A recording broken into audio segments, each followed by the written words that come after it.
അപ്പം ഇതിനകത്തോട്ട് നമുക്ക് എന്തെങ്കിലും വന്ന് അടഞ്ഞിരിക്കുകയാണെങ്കിൽ കോക്കനട്ട് ഓയിൽ നമ്മൾ മലയാളികളെ ഏറ്റവും കൂടുതൽ ഫേസിൽ അപ്ലൈ ചെയ്യാൻ വേണ്ടി ഉപയോഗിക്കുന്നതാണ്. ചില ഫേഷ്യൽ ഓയിൽ യൂസ് ചെയ്യുമ്പോൾ നമ്മുടെ സ്കിൻ ബേണിംഗ് സെൻസേഷൻ വരും. അത് ഹീലായിട്ട് വരുന്ന കഴിഞ്ഞാൽ പിന്നെ നല്ല രീതിയിൽ ഫേസിൽ ഹൈപ്പർ പിഗ്മെന്റേഷൻ നിൽക്കുകയും ചെയ്യും. അതായത് നമ്മൾ മണത്തിന് വേണ്ടി ഉപയോഗിക്കുന്ന ഓയിൽസ് ഏതാണ്, അതാണ് എസെൻഷ്യൽ ഓയിൽ എന്ന് പറയുന്നത്. കാരണം എന്ന് വെച്ചാൽ ഇത് ഒരുപാട് ഫാറ്റി ആസിഡ്സ്, ലിപ്പിഡ്സ്, ഒമേഗാസ് ഒക്കെ ഇതിനകത്തുണ്ട്. മിനറൽസും വിറ്റാമിൻസും ഒക്കെ ഈ പ്ലാന്റ് ബേസ്ഡ് ഓയിൽസിൽ വരുന്നുണ്ട്. എന്റെ സ്കിൻ കെയർ ഏറ്റവും ഇമ്പോർട്ടന്റ് ആയിട്ടുള്ള ഓയിലാണ് ക്ലെൻസിങ് ഓയിൽ. അപ്പൊ നിങ്ങൾ വിചാരിക്കും, ഓക്കെ, ഞാൻ എന്റെ സ്കിൻ കെയറിൽ മോയ്സ്ചറൈസർ സ്കിപ്പ് ചെയ്തിട്ട് ഞാൻ ഓയിൽ ഇൻട്രൊഡ്യൂസ് ചെയ്യാം മോയ്സ്ചറൈസർ ആയിട്ട്.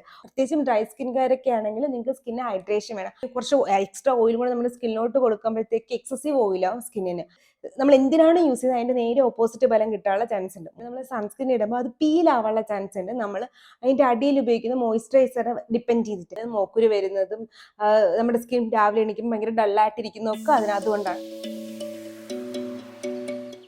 ഹായ്, ഞാൻ ലക്ഷ്മി കൃഷ്ണൻ, ഒരു സ്കിൻ കെയർ എന്തൂസിയാസ്റ്റാണ്. ഇന്ന് നമ്മൾ സംസാരിക്കാൻ പോകുന്നത് ഫേസ് ഓയിലിനെ പറ്റിയിട്ടാണ്. പിന്നെ ആദ്യമായിട്ടാണ് കാണുന്നെങ്കിൽ ചാനൽ സബ്സ്ക്രൈബ് ചെയ്യുക. കണ്ടിട്ടും സബ്സ്ക്രൈബ് ചെയ്യാത്ത ആൾക്കാരാണെങ്കിൽ സബ്സ്ക്രൈബ് ചെയ്യുന്നതിനെ പറ്റിയൊന്ന് ആലോചിക്കുക. അപ്പോൾ നമുക്ക് വീഡിയോയിലോട്ട് എടുക്കാം. എന്താണ് ഫേസ് ഓയിലിംഗ് എന്ന് വെച്ചാൽ പേര് തന്നെയുണ്ട്. നമ്മുടെ മുഖത്ത് ഫേസ് ഓയിൽ ഇടുന്നതിനാണ് നമ്മൾ ഫേസ് ഓയിലിംഗ് എന്ന് പറയുന്നത്. സംഭവം നല്ലതാണോ, അഴുക്കയാണോ, അതിൻ്റെ ബെനിഫിറ്റ്സ് എന്തൊക്കെയാണ്, ഡീമെറിറ്റ്സ് എന്തൊക്കെയാണ്, ഏതൊക്കെ ടൈപ്പ് ഫേസ് ഓയിൽ നമ്മുടെ ഫേസിൽ ആഡ് ചെയ്യാം, യൂസ് ചെയ്യാം എന്നൊക്കെ ഉള്ളതിനെ പറ്റിയാണ് നമ്മൾ ഇന്ന് ഈ വീഡിയോയിൽ പറയാൻ പോകുന്നത്. ഫസ്റ്റ്, ഫേസ് ഓയിലിംഗ് ചെയ്യുമ്പോൾ ഉള്ള ഒരു സൈഡ് എഫക്ട്സിനെ പറ്റി തന്നെ ഞാൻ ആദ്യം പറഞ്ഞു തുടങ്ങാം. കാരണം അത് ഏറ്റവും ഇമ്പോർട്ടൻ്റ് ആയിട്ടുള്ളതുകൊണ്ടാണ്. ഇപ്പോൾ എൻ്റെ വീഡിയോ നിങ്ങൾ സ്ഥിരമായിട്ട് കണ്ടിട്ടുണ്ടെങ്കിൽ അല്ലെങ്കിൽ എവിടെയെങ്കിലും കാണുമ്പോൾ നിങ്ങൾ ചിലപ്പോൾ കേട്ടിട്ടുണ്ടായിരിക്കും. പ്രത്യേകിച്ചും ഓയിലി സ്കിൻകാരോ അല്ലെങ്കിൽ കോമ്പിനേഷൻ സ്കിൻകാരോ ആക്നി പ്രോൺ സ്കിൻകാരൊക്കെ മിക്കവാറും കേട്ടിട്ടുണ്ടായിരിക്കും. ഞാൻ എപ്പോഴും പറയുന്നൊരു വേർഡാണ് ക്ലോസ്ഡ് കോമിഡോൺസ്. അപ്പോൾ എന്താണ് അതെന്ന് പറഞ്ഞിട്ടുള്ളത് നമുക്ക് തുടങ്ങാം. അപ്പോൾ നിങ്ങൾക്ക് എന്നറിയാം, നമ്മുടെ സ്കിന്നിൽ ഒരുപാട് പോസ് ഉണ്ട്. കാരണം പോസ് വേണം നമ്മുടെ സ്കിൻ ഹീൽ ചെയ്യാനായിട്ട്, നമ്മുടെ സ്കിന്ന് ബ്രീത്ത് ചെയ്യാനായിട്ട്, നമ്മുടെ സ്കിൻ റീജുവനേറ്റ് ചെയ്യാനൊക്കെ നമുക്ക് എന്തായാലും പോസ് വേണം. പോസ് ഇല്ലാതെ കാര്യം നടക്കൂല. പക്ഷെ ഈ പോസ് ചില ആൾക്കാർക്കും, പ്രത്യേകിച്ച് എല്ലാവർക്കും പോസ് പോറെന്ന് പറയുമ്പോൾ തന്നെ ഓപ്പൺ ആയിട്ടിരിക്കുന്ന സാധനമാണ്. അപ്പം ഇതിനകത്തോട്ട് നമുക്ക് എന്തെങ്കിലും വന്ന് അടഞ്ഞിരിക്കുകയാണെങ്കിൽ ആ പോസിനത് അടയ്ക്കുക. പ്രത്യേകിച്ച് നമ്മുടെ സ്കിൻ കെയർ ഇൻഗ്രീഡിയൻസ് ഉണ്ടെങ്കിലാണ് നമ്മൾ അതിൻ്റെ ക്ലിയർ ആയിട്ട് കോമഡോൺസ് എന്ന് പറയുന്നത്. കോക്കനട്ട് ഓയിൽ നമ്മൾ മലയാളികളെ ഏറ്റവും കൂടുതൽ ഫേസിൽ അപ്ലൈ ചെയ്യാൻ വേണ്ടി ഉപയോഗിക്കുന്നതാണ്. സംഭവം സത്യമാണ്, നല്ലതാണ്. പക്ഷേ അത് നിങ്ങളുടെ ഓയിലി സ്കിന്നോ, ആക്നെ പ്രോൺ സ്കിന്നോ, കോമ്പിനേഷൻ സ്കിന്നോ, അല്ലെങ്കിൽ നിങ്ങൾക്ക് ഒരുപാട് ഓപ്പൺ പോസ് ഒക്കെ ഉണ്ടെങ്കിൽ നിങ്ങൾ കോക്കനട്ട് ഓയിലാണ് ഫേസിൽ യൂസ് ചെയ്യുന്നതെങ്കിൽ നിങ്ങൾക്ക് മോക്കുരു വരാനുള്ള ചാൻസ് വളരെ കൂടുതലാണ്. കാരണം കൊമഡോജനിക് ചാർട്ട് ഉണ്ട്, അതിനകത്ത് ഏറ്റവും ടോപ്പിൽ നിൽക്കുന്ന സാധനമാണ്. 5 വരെയാണ് കൊമഡോജനിക് ചാർട്ട് വരുന്നത്. അതിനകത്ത് 4 വെച്ചിട്ട് തന്നെയാണ് നിൽക്കുന്ന ഒരു സാധനമാണ് coconut oil. Coconut oil use ചെയ്ത് പണി കിട്ടിയിട്ടുള്ള ഒരാളായതുകൊണ്ടാണ് ഞാനത് എടുത്ത് പറയുന്നത്. അപ്പോൾ അത് പറയാനും കൂടിയാണ് ഞാൻ ഫസ്റ്റ് പറഞ്ഞത്. ഇനി നമ്മൾ വേറെ എന്തൊക്കെയാണ് ഫേഷ്യൽ ഓയിൽ യൂസ് ചെയ്യുമ്പോൾ പ്രശ്നം നോക്കാം. അപ്പം ചില ആൾക്കാർക്ക് ഫേഷ്യൽ ഓയിൽ യൂസ് ചെയ്യുമ്പോൾ, പ്രത്യേകിച്ച് ചില ആൾക്കാർക്കല്ല, ചില ഫേഷ്യൽ ഓയിൽ യൂസ് ചെയ്യുമ്പോൾ നമ്മുടെ സ്കിൻ ബേണിംഗ് സെൻസേഷൻ വരും. അത് ഏതെന്ന് വെച്ചാൽ ഇപ്പോൾ ട്രെൻഡിങ് ആയിട്ടുള്ള ട്രീ ഓയിൽ, ആക്നിക്ക് മാറ്റാനായിട്ടൊക്കെ ട്രീ ഓയിൽ നല്ലതാണെന്ന് പറഞ്ഞിട്ട് നമ്മൾ എന്ത് ചെയ്യുന്നത് വെച്ചാൽ ഡയറക്റ്റ് മുഖത്തിടും. അപ്പോൾ സംഭവിക്കുന്നത് എന്തെന്ന് വെച്ചാൽ നമ്മുടെ സ്കിൻ ബേൺ ആവാനുള്ള ചാൻസ് വളരെ കൂടുതലാണ് ട്രീ ഓയിൽ യൂസ് ചെയ്യുമ്പോൾ. കാരണം ഇപ്പോൾ നിങ്ങൾക്ക് ഡാൻഡ്രഫിനെ ട്രീ ഓയിൽ നല്ലതാണെന്ന് നമ്മൾ ഇടത്തില്ലേ. അപ്പോൾ അതെന്തുകൊണ്ടെന്ന് വെച്ചാൽ അത് ഇളക്കി കളയാനായിട്ട്, ഡാൻഡ്രഫിനെ എടുത്ത് കളയാനായിട്ട് ട്രീ ഓയിലിന് പറ്റും. അപ്പോൾ കോൺസെൻട്രേഷൻ കൂടിയ ട്രീ ഓയിലാണ് നിങ്ങൾ യൂസ് ചെയ്യുന്നതെങ്കിൽ നിങ്ങളുടെ സ്കിൻ ബേൺ ആവാനുള്ള ചാൻസ് കൂടുതലാണ്. സ്കിൻ ബേണായി എന്താണെന്നറിയാലോ, ഒന്ന് പിന്നെ ഭയങ്കര വേദന ഉണ്ടാവും, 2 അത് ഹീലായിട്ട് വരുന്നു കഴിഞ്ഞാൽ പിന്നെ നല്ല രീതിയിൽ ഫേസിൽ ഹൈപ്പർ പിഗ്മെന്റേഷൻ നിൽക്കുകയും ചെയ്യും. അപ്പോൾ ഇത് 2 ഇമ്പോർട്ടൻ്റ് ആയിട്ടുള്ളതാണ്. ഇത് 2 തന്നെ തുടങ്ങാൻ നോക്കിയത്. ഇനി നമുക്ക് ബാക്കി നോക്കാം. ഇനി ഞാൻ ഓരോ ടൈപ്പ് ഓയിൽസിനെ പറ്റി പറഞ്ഞുതരാം. കാര്യം നമ്മളിപ്പോൾ ഓയിലെന്ന് പറയുമ്പോൾ, ഫേഷ്യൽ ഓയിൽ എന്ന് പറയുമ്പോൾ ആൾക്ക് തെറ്റിദ്ധരിക്കും ഒരു പർട്ടിക്കുലർ കാറ്റഗറി ആയിട്ട്. അങ്ങനെയല്ല, നമുക്ക് ഒരുപാട് കാറ്റഗറി ഫേഷ്യൽ ഓയിൽസ് ഉണ്ട്. അതിനകത്ത് ഏറ്റവും ഇമ്പോർട്ടൻ്റതും ഏറ്റവും അഴുക്ക സാധനമായിട്ടുള്ളതാണ് എസെൻഷ്യൽ ഓയിൽ. അതായത് നമ്മുടെ ലാവൻഡർ ഓയിൽ, റോസ്മെറി ഓയിൽ, അതല്ലെങ്കിൽ നമ്മൾ ലെമൺ ഓയിൽ, അങ്ങനെയൊക്കെ പറഞ്ഞിട്ട് കുറേ ഓയിൽസുകളില്ലേ, ഞാൻ പേര് കൊടുക്കാൻ തരാം. ഇതൊക്കെയാണ് എസെൻഷ്യൽ ഓയിൽ എന്ന് പറയുന്നത്. അതായത് നമ്മൾ മണത്തിന് വേണ്ടി ഉപയോഗിക്കുന്ന ഓയിൽസ് ഏതാണ്, അതാണ് എസെൻഷ്യൽ ഓയിൽ എന്ന് പറയുന്നത്. അടുത്താണ് പ്ലാന്റ് ബേസ്ഡ് ഓയിൽസ്. അതായത് നമ്മുടെ സ്ക്വാളിൻ, റോഡ്ഷിപ്പ് ഓയിൽ, അല്ലെങ്കിൽ ആർഗൻ ഓയിൽ, അതൊക്കെ എന്ന് വെച്ചാൽ അത് ഒലിവ് ഓയിൽ, ഇതൊക്കെയാണ് നമ്മുടെ പ്ലാന്റ് ബേസ്ഡ് ഓയിൽസ്. ഇതാണ് നമുക്ക് ഏറ്റവും ഇമ്പോർട്ടൻ്റ് ആയിട്ടുള്ള ഏറ്റവും നല്ല ഓയിൽസ്. കാരണം എന്ന് വെച്ചാൽ ഇത് ഒരുപാട് ഫാറ്റി ആസിഡ്സ്, ലിപ്പിഡ്സ്, ഒമേഗാസ് ഒക്കെ ഇതിനകത്തുണ്ട്. മാത്രമല്ല ഇത് നല്ല ആൻറ്റി ഓക്സിഡൻ്റ് ഉണ്ട്. നിങ്ങൾക്കറിയാം ഞാൻ ആൻറ്റി ഓക്സിഡൻ്റ് എത്രത്തോളം ഇഷ്ടപ്പെടുന്ന ആളാണ്. കാരണം നമ്മുടെ സ്കിൻ ഏറ്റവും കൂടുതൽ പ്രൊട്ടക്റ്റ് ചെയ്യുന്നവരാണ്. മാത്രമല്ല മിനറൽസും വിറ്റാമിൻസും ഒക്കെ ഈ പ്ലാന്റ് ബേസ്ഡ് ഓയിൽസിൽ വരുന്നുണ്ട്. അടുത്താണ് ട്രീറ്റ്മെൻറ്റ് ഓയിൽ. ട്രീറ്റ്മെൻറ്റ് ഓയിൽ എന്ന് പറയുമ്പോൾ നമ്മൾ ഈ ചില വിറ്റാമിൻ ഇ അല്ലെങ്കിൽ നമ്മൾ വിറ്റാമിൻ സി, ഇതൊക്കെ നമ്മുടെ ഓയിൽ ബേസ് ചെയ്തിട്ട് ഓയിലിനകത്ത് വരുന്ന സാധനങ്ങളാണ്, അതായത് ആക്റ്റീവ്സ് ഉള്ള ഓയിൽസുകളുണ്ട്. അതിനെയാണ് നമ്മൾ ട്രീറ്റ്മെൻറ്റ് ഓയിൽസ് എന്ന് പറയുന്നത്. അടുത്തതെന്ന് വെച്ചാൽ നമ്മുടെ പെട്രോളിയം ജെല്ലി, അതായത് നമ്മുടെ വാസലിൻ. ഞാൻ ഓൾറെഡി വാസലിനെ പറ്റി പറഞ്ഞു തന്നിട്ടുണ്ട്, വീഡിയോ കൊടുക്കാം, ഒന്ന് ഐക്കാർഡിൽ കണ്ടു നോക്കുക. എനിവേസ് പിന്നെ മിനറൽ ഓയിൽ ഇതൊക്കെയാണ് യൂസ് ചെയ്യുന്നത്. ഇതൊക്കെയെന്ന് വെച്ചാൽ നമ്മളിപ്പോൾ കോമൺലി യൂസ് ചെയ്യുന്ന സാധനങ്ങളാണ്. മിനറൽ ഓയിൽ നമ്മൾ സ്കിൻ കെയറിന് വേണ്ടി യൂസ് ചെയ്യുന്ന മിനറൽ ഓയിൽ ഹൈലി റിഫൈൻഡ് ആണ്, ഏറ്റവും നല്ല രീതിയിൽ യൂസ് ചെയ്യുന്ന ഓയിലാണ്. അപ്പോൾ അങ്ങനത്തെ പേടിക്കാനൊന്നുമില്ല. അപ്പോൾ അതുണ്ട്. പിന്നെ ഏറ്റവും അവസാനത്തെ എൻ്റെ സ്കിൻ കെയറിൽ ഏറ്റവും ഇമ്പോർട്ടൻ്റ് ആയിട്ടുള്ള ഓയിലാണ് ക്ലെൻസിങ് ഓയിൽ. ക്ലെൻസിങ് ഓയിൽ എന്ന് വരുമ്പോഴത്തേക്ക് നമ്മൾ സർഫാക്റ്റൻറ്റും അതൊക്കെ മിക്സ് ചെയ്തിട്ട് നമ്മുടെ ഓയിലായിട്ട് എടുക്കുന്നത് തന്നെയാണ് നമ്മൾ ക്ലെൻസിങ് ഓയിൽ എന്ന് പറയുന്നത്. കാരണം ഈ ക്ലെൻസിങ് ഓയിൽ യൂസ് ചെയ്തിട്ടാണ് നമ്മുടെ ഈ മേക്കപ്പ്, സൺസ്ക്രീൻ ഇതിനെല്ലാം മെൽറ്റ് ഔട്ട് ചെയ്ത് കളയുന്നത്. മാത്രമല്ല നമ്മൾ അന്തരീക്ഷത്തിലുള്ള ഓയിൽ ബേസ്ഡ് പൊല്യൂഷൻസിനെ നമ്മുടെ സ്കിന്നിൽ നിന്ന് റിമൂവ് ചെയ്ത് കളയാനും നമ്മൾ യൂസ് ചെയ്യുന്ന ക്ലെൻസിങ് ഓയിലാണ്.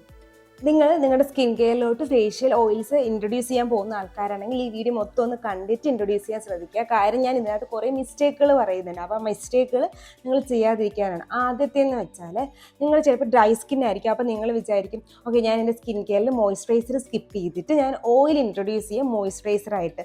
ഒരിക്കലും അങ്ങനെ ചെയ്യരുത്. കാരണം നമ്മൾ ഒരു മോയ്സ്ചറൈസർ എന്ന് പറയുമ്പോൾ അതിനകത്ത് ഹ്യൂമക്റ്റൻറ്റ്, ഒക്ലൂസീവ്, ഇമോളിയൻറ്റ് ഇങ്ങനെയൊക്കെയുള്ള കുറേ സാധനങ്ങളുണ്ട്. കാരണം നമ്മൾ വെള്ളം പിടിച്ച് നിർത്താൻ.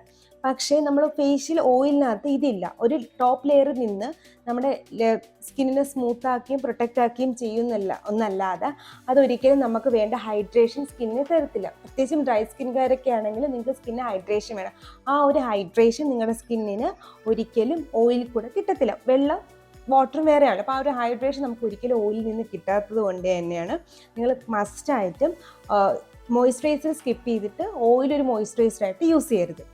രണ്ടാമത്തെ മിസ്റ്റേക്കാണ് നിങ്ങൾ ഓയിൽ ഉപയോഗിക്കുന്ന ടൈം. ഇപ്പോൾ ചില ആൾക്കാർ അല്ലെങ്കിൽ രാവിലെ ഇപ്പോൾ സ്കിൻ കെയർ ചെയ്യുമ്പോഴത്തേക്ക് രാവിലെ ഓയിൽ അപ്ലൈ ചെയ്യാൻ നോക്കും. അപ്പോൾ എന്താ അങ്ങനെ ചെയ്യരുതെന്ന് പറഞ്ഞാലുള്ള കാര്യം എന്തെന്ന് വെച്ചാൽ, ഒന്നെന്ന് വെച്ചാൽ ഏറ്റവും ഇമ്പോർട്ടൻ്റ് ആയിട്ടുള്ള കാര്യം എന്താണെന്ന് വെച്ചാൽ നമ്മുടെ ഫേസ് ഡ്രൈ സ്കിൻ ആണെങ്കിൽ ഇപ്പോൾ കുറച്ചൊക്കെ ഓയിൽ പ്രൊഡ്യൂസ് ചെയ്യില്ല. ഇത് ഏറ്റവും കൂടുതൽ നമ്മുടെ ഫേസ് ഓയിൽ പ്രൊഡ്യൂസ് ചെയ്യുന്നത് നമ്മുടെ മോർണിംഗ് ടൈമിലാണ്.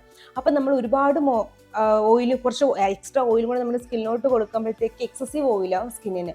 അപ്പം നിങ്ങൾക്ക് നമ്മൾ ഒരുപാട് എക്സസീവ് ഓയിലാകുമ്പോൾ ഒന്ന് നമ്മുടെ സ്കിൻ ഡള്ളാവും, രണ്ട് നമ്മൾ ഈ ഓയിൽ ഇട്ടിട്ട് പുറത്തോട്ട് ഇറങ്ങുമ്പോഴത്തേക്ക് പൊടി അടിക്കുമ്പോൾ നിങ്ങൾക്കറിയാലോ എണ്ണയിലോട്ട് പൊടി അടിച്ചു കഴിഞ്ഞാൽ ഉണ്ടാകുന്ന പ്രശ്നങ്ങൾ ചിപ്പ് അതായത് ഒട്ടിയിരിക്കാൻ ചാൻസ് ഉണ്ട്. മാത്രമല്ല കുറേ നമ്മൾ എന്തിനാണ് യൂസ് ചെയ്യുന്നത് അതിൻ്റെ നേരെ ഓപ്പോസിറ്റ് ഫലം കിട്ടാനുള്ള ചാൻസ് ഉണ്ട്. മൂന്നാമത്തെ ഏറ്റവും ഇമ്പോർട്ടൻ്റ് ആയിട്ടുള്ള കാര്യം എന്ന് വെച്ചാൽ നിങ്ങൾ ഉപയോഗിക്കുന്ന സൺസ്ക്രീനെ ഓയിൽ ഇൻ്റർഫിയർ ചെയ്യാൻ ചാൻസ് ഉണ്ട്. കാരണം ഞാൻ നേരത്തെയൊക്കെ ഷോർട്സിലൊക്കെ പറഞ്ഞിട്ടുണ്ട്, നമ്മൾ സൺസ്ക്രീൻ ഇടുമ്പോൾ, ഞാൻ സൺസ്ക്രീൻ്റെ വീഡിയോയിലും പറഞ്ഞിട്ടുണ്ട്, നമ്മൾ സൺസ്ക്രീൻ ഇടുമ്പോൾ അത് പീലാവാനുള്ള ചാൻസ് ഉണ്ട് നമ്മൾ അതിൻ്റെ അടിയിൽ ഉപയോഗിക്കുന്ന മോയ്സ്ചറൈസറെ ഡിപ്പെൻഡ് ചെയ്തിട്ട്. ഇപ്പോൾ എന്തായാലും നമ്മൾ മോയ്സ്ചറൈസറിന് ശേഷമായിരിക്കും ഓയിൽ ഇടുന്നത്, അല്ലെങ്കിൽ മോയ്സ്ചറൈസർ സ്കിപ്പ് ചെയ്യാൻ വേണ്ടിയായിരിക്കും നമ്മൾ ഓയിൽ യൂസ് ചെയ്യുന്നത്. അപ്പം അങ്ങനെ വരുമ്പോഴത്തേക്ക് എന്താ ഉണ്ടാവുക എന്ന് വെച്ചാൽ നമ്മുടെ ഈ ഓയിലും നമ്മുടെ സൺസ്ക്രീനും കൂടെ ഒരുമിച്ചിരിക്കത്തില്ല. അപ്പോൾ സൺസ്ക്രീൻ പീൽ ചെയ്ത് പോകാനും അല്ലെങ്കിൽ സൺസ്ക്രീൻ കറക്റ്റ് ടോപ്പിൽ ഇരിക്കാനുള്ള ചാൻസും കുറയും.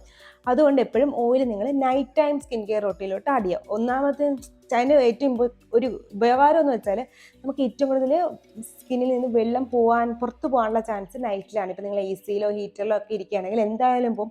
പിന്നെ മാത്രമല്ല നമ്മുടെ സ്കിൻ ഏറ്റവും കൂടുതൽ വർക്ക് ചെയ്യുന്നത് നൈറ്റിലാണ്. അപ്പോൾ അത്രത്തോളം നമ്മൾ സ്കിന്നിൻ്റെ ആ ഒരു ഹൈഡ്രേഷൻ ലോക്ക് ചെയ്ത് വെക്കാൻ ഫേഷ്യൽ ഓയിൽസ് ഹെൽപ്പ് ചെയ്യും. അതും പിന്നെ മാത്രമല്ല പൊടി അങ്ങനത്തെ ഒന്നുമില്ല, നമ്മൾ കാം ആൻഡ് ക്വയറ്റായിട്ട് ഇരിക്കുകയാണ്, വേറെ പ്രശ്നങ്ങളൊന്നും ഉണ്ടാകത്തില്ല രാത്രി അപ്ലൈ ചെയ്യുമ്പോൾ. അപ്പം മാക്സിമം നിങ്ങൾ രാത്രി ഫേഷ്യൽ ഓയിൽസ് യൂസ് ചെയ്യാൻ ശ്രദ്ധിക്കുക. മൂന്നാമത്തെ മിസ്റ്റേക്ക് എന്ന് വെച്ചാൽ നിങ്ങൾ അപ്ലൈ ചെയ്യുന്ന ഓയിലിൻ്റെ ക്വാണ്ടിറ്റി. ഇപ്പോൾ ഓയിൽ ഇരിക്കുന്ന കാണുമ്പോഴത്തേക്ക് നമ്മൾ എന്ത് ചെയ്യുന്നത് വെച്ചാൽ ഒരുപാട് ഓയിൽ, ഇപ്പം 4-3 ഡ്രോപ്പ് ഓയിൽ എടുത്തിട്ട് നമ്മുടെ ഫേസിൽ അപ്ലൈ ചെയ്യും. അല്ലെങ്കിൽ നമ്മൾ ഒരുപാട് ഓയിൽ ഇങ്ങനെ കയ്യിലെടുത്തിട്ട് നന്നായിട്ട് അപ്ലൈ ചെയ്യും. അങ്ങനെ ആരും ചെയ്യരുത്. നമ്മുടെ മൊത്തം ഫേസിനും 1 to 2 ഡ്രോപ്സ് ഓയിൽ മതി, അല്ലെങ്കിൽ മാക്സിമം 3 ഡ്രോപ്സ് ഓയിൽ നമ്മുടെ ഫുൾ ഫേസിന് മതി. കാര്യം എന്താണെന്ന് വെച്ചാൽ ഓയിൽ നല്ല ഹൈലി കോൺസെൻട്രേറ്റഡ് ആയിട്ടുള്ള സാധനമാണ്. അപ്പോൾ നമ്മളത് ഒരുപാട് യൂസ് ചെയ്യുമ്പോഴാണ് നമ്മൾ പ്രോബ്ലത്തിലോട്ട് ചെന്നെത്തുന്നത്, മോക്കുരു വരുന്നതും നമ്മുടെ സ്കിൻ രാവിലെ എണീക്കുമ്പോൾ ഭയങ്കര ഡള്ളായിട്ടിരിക്കുന്നതൊക്കെ അതുകൊണ്ടാണ്. അപ്പം എല്ലാവരും 1 to 2 drops maximum 3 drops oil മാത്രം യൂസ് ചെയ്താൽ മതി. ഫോർത്ത് മിസ്റ്റേക്കാണ് നിങ്ങൾ ഓയിൽ ഡ്രൈ സ്കിന്നിൽ അപ്ലൈ ചെയ്യുന്നത്. അറിയാൻ കേൾക്കുമ്പോൾ പിന്നെ വെള്ളത്തിൽ അപ്ലൈ ചെയ്യാൻ പറ്റും. വെള്ളത്തിൽ അപ്ലൈ ചെയ്യണമെന്നല്ല, നമ്മുടെ ഫേസിൽ ഒരു ചെറിയ നനവ് ലീവ് ചെയ്തിട്ട് വേണം നമ്മൾ ഓയിൽ അപ്ലൈ ചെയ്യാൻ. അപ്പം എന്താണെന്ന് വെച്ചാൽ ഓയിൽ കുറച്ചുകൂടി ഈസി ആയിട്ട് അബ്സോർബ് ആവും. 1, 2 വെച്ചാൽ ആ ഒരു ഗ്രീസി അപ്പിയറൻസിൽ അത് ഉണ്ടാവാതിരിക്കും. അതല്ലാന്നുണ്ടെങ്കിൽ നിങ്ങൾക്ക് നിങ്ങളുടെ സാധാരണ നിങ്ങൾ വേറെ ട്രീറ്റ്മെൻറ്റ് ഓയിൽ, നോർമൽ ഓയിലാണെങ്കിൽ നിങ്ങളുടെ മോയ്സ്ചറൈസറിൽ കുറച്ച് ഒരു 1 or 2 ഡ്രോപ്സ് യൂസ് ചെയ്തിട്ട് മിക്സ് ചെയ്തിട്ട് ഫേസിലിടാം. അതല്ലാന്നുണ്ടെങ്കിൽ മോയ്സ്ചറൈസർ ഇട്ടതിന് ശേഷം ലാസ്റ്റ് സ്റ്റെപ്പായിട്ട് നമുക്ക് ഫേഷ്യൽ ഓയിൽസ് യൂസ് ചെയ്യാം. ഇനി അടുത്ത് എന്താണെന്ന് വെച്ചാൽ നിങ്ങളിപ്പോൾ എന്തെങ്കിലും ട്രീറ്റ്മെൻറ്റ് ഓയിൽ, അതായത് നിങ്ങൾ യൂസ് ചെയ്യുന്ന ഫേഷ്യൽ ഓയിൽസിൽ വിറ്റാമിൻ സി റിച്ച് ഫേഷ്യൽ ഓയിൽസുകളാണെങ്കിൽ, അല്ലെങ്കിൽ vitamin A, retinol rich facial oils അങ്ങനെ കിട്ടും. അപ്പോൾ അത് ഏതെങ്കിലുമൊക്കെയാണ് നമ്മുടെ ഇന്ത്യൻ മാർക്കറ്റുകളിൽ കുറവാണ്, ബട്ട് സ്റ്റിൽ ഞാൻ കോമൺ ആയിട്ട് പറയുന്നതുകൊണ്ട് പറയുന്നത്. അപ്പോൾ അങ്ങനെയൊക്കെയുള്ള ഓയിൽസാണ് നിങ്ങൾ യൂസ് ചെയ്യുന്നുണ്ടെങ്കിൽ മോയ്സ്ചറൈസറിന് മുന്നേ അങ്ങനത്തെ ഫേഷ്യൽ ഓയിൽസ് യൂസ് ചെയ്യുക. ഇനി ഞാൻ പറയാൻ പോകുന്നതെന്ന് വെച്ചാൽ കുറച്ച് ഫേഷ്യൽ ഓയിൽസ് നോൺ കൊമഡോജനിക് ആയിട്ടുള്ള, അതായത് മോക്കുരു വരാൻ ചാൻസ് ഇല്ലാത്ത കുറച്ച് ഓയിൽസിനെ പറ്റിയിട്ടാണ്. ഇതിനകത്ത് എസൻഷ്യൽ ഓയിൽസ് ഒന്നുമില്ല, പ്ലാന്റ് ബേസ്ഡ് ഓയിൽസേ ഉള്ളൂ. ഫസ്റ്റ് എന്ന് വെച്ചാൽ നമ്മുടെ സ്ക്വാലിൻ ഉണ്ട്, പിന്നെ ഹെപ്പ് സീഡ് ഓയിലുണ്ട്, ഗ്രേപ്പ് സീഡ് ഓയിലുണ്ട്, സൺഫ്ലവർ ഓയിലുണ്ട്, റോഷിപ്പ് ഓയിലുണ്ട്.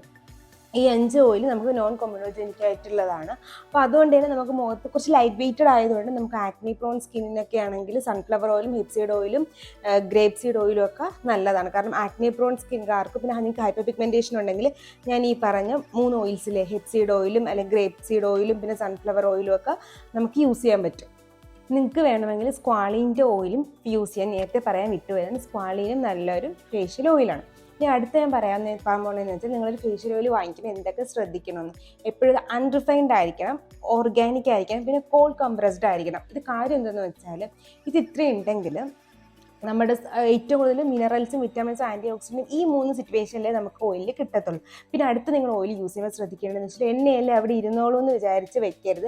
ഞാൻ എൻ്റെ വിറ്റാമിൻ സിയുടെ വീഡിയോയിൽ പറഞ്ഞിട്ടുണ്ട്, നമ്മുടെ അതിൻ്റെ കളറ് മാറുമ്പോൾ ചീത്തയാണ്. അതുപോലെ തന്നെ നമ്മുടെ ഓയിൽസ് വരുമ്പോഴത്തേക്ക് അതിൻ്റെ എക്സ്പയറി ഡേറ്റ് ശ്രദ്ധിക്കുക. പിന്നെ അതിൻ്റെ മണത്തിലോ കളറിലോ ടെക്സ്ചറിലോ എന്തെങ്കിലും വ്യത്യാസം വന്നാൽ അത് അപ്പം തന്നെ ഒഴിവാക്കുക. പിന്നെ മാക്സിമം എയർ ടൈറ്റഡ് ആയിട്ടുള്ള സ്ഥലത്ത് വെക്കുക. എണ്ണയാണ്, ഫംഗൽ ഇൻഫെക്ഷൻ വരാനുള്ള ചാൻസ് കൂടുതലാണ്. എയർ ടൈറ്റഡ് ആയിട്ടുള്ള സ്ഥലത്ത് വെക്കുക. Air tight, completely air tight bottle തന്നെ ഇത് വെക്കുക. മാത്രമല്ല സൺലൈറ്റ് ഒന്നും ഡയറക്റ്റ് അടിക്കാതിരിക്കാനും ശ്രദ്ധിക്കാം. ഇപ്പോൾ ഇതേ നിങ്ങൾക്ക് ഫേഷ്യൽ ഓയിൽസിനെ പറ്റി ഒരു ഇതും ധാരണയായി എന്ന് വിചാരിക്കണം. എല്ലാം എന്തെങ്കിലും സംശയം ഉണ്ടെങ്കിൽ കമൻറ്റ് ബോക്സിൽ ചോദിച്ചാൽ ഞാൻ പറയുന്നതാണ്. ഇതുപോലത്തെ skin care and hair care video ആയിട്ട് എല്ലാ തേഴ്സ്ഡേയ്സിലും സൺഡേയ്സിലും ഞാൻ വരുന്നതാണ്. Till then it's Lakshmi Sania. Tata.